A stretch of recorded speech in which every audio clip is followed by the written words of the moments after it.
Hey guys, and welcome back to Broussard Homestead.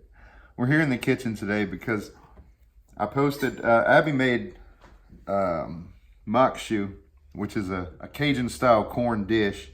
I posted a picture of it on Facebook, and I had a few people asking for the recipe, so we decided we're gonna do a video on it.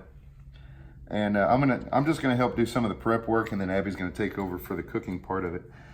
This is some sausage that we got. This is about half a link. I'm guessing, I don't know, maybe half a pound.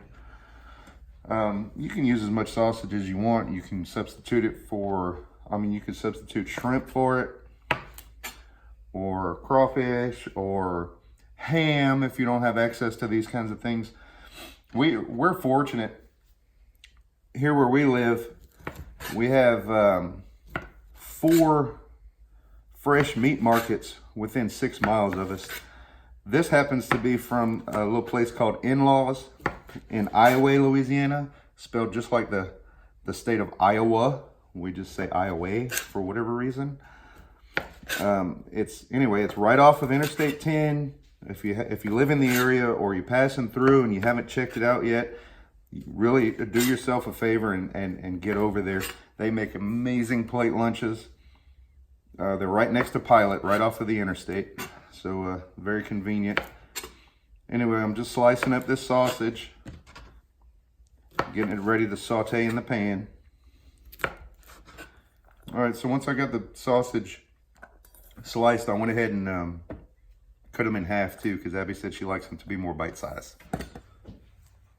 The sausage is all cut up now, and we're gonna move on to the onion.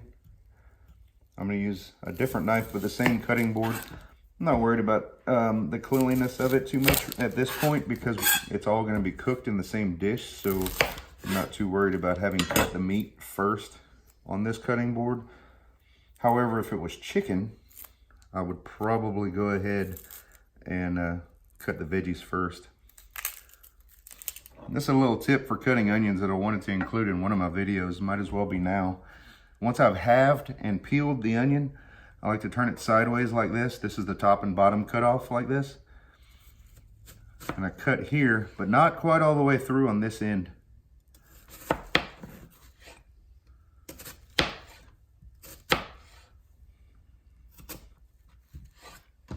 And then I turn the onion 90 degrees that way. And I chop.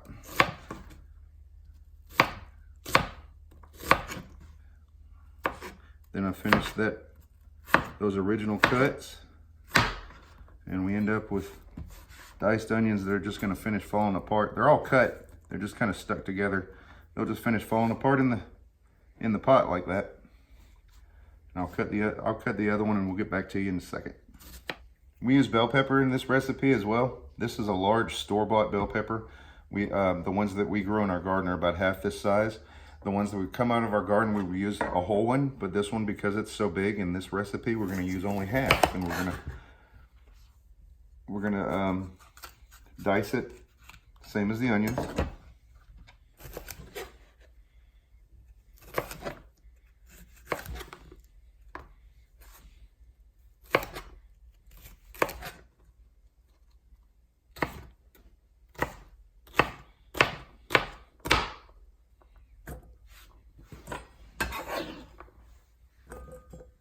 All right, so now we're over at the stove and Abby's gonna take over.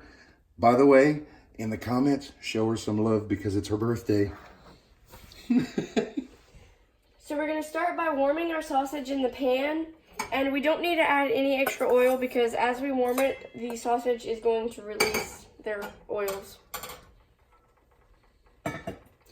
You may not get the same results from store-bought sausage like Richard's or Savoy's or whatever. We've gotten away from those because they're really not as good quality as this, in our opinion. We just really like the handmade, local smoked sausage. And by the way, this particular one is pure pork. It comes in green onion or jalapeno or pork and venison, pork and beef, different varieties. But this is our favorite partially because it's the cheapest. As the pan's heating up, you can see that the sausage is releasing some of their oils.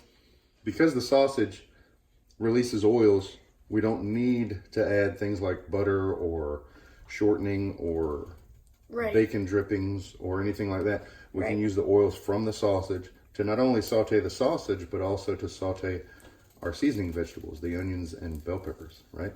Right.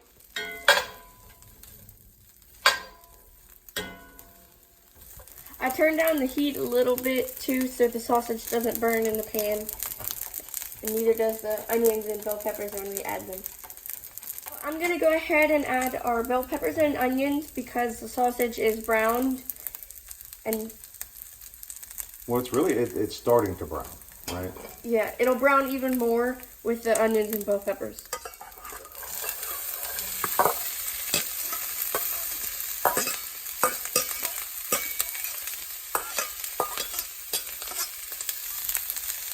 At this point, you want to keep it moving so it doesn't burn on the bottom of the pan.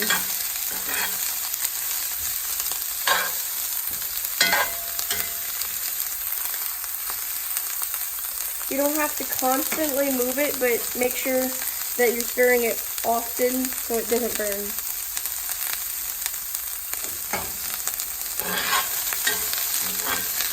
While this is cooking, you can go ahead and open your cans of corn and drain the water out of them because you want to get as much water out of them as you can.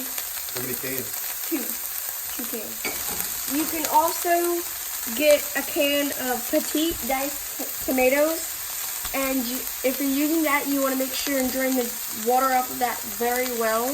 We're not using a can of tomatoes, we're using our homegrown tomatoes. And Amy has already prepped those. She likes them peeled. So I'll let her take care of that. I don't care. I don't mind the peelings in it. Now is when you're going to add your corn and tomatoes because it's going to continue cooking down.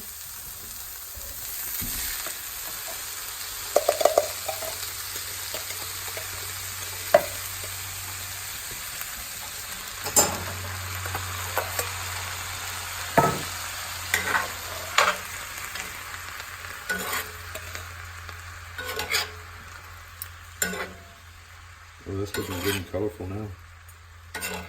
As you're cooking this, you'll notice that there's excess water in the pan. We took the water out of it by simmering it uncovered. It's pretty much done. It's been cooking for 25 minutes on medium-high heat. We use the cast iron skillet because we like the flavor it gives the food.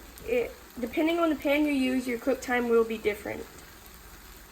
So at this point, we're going to taste and see what seasonings we need, if any.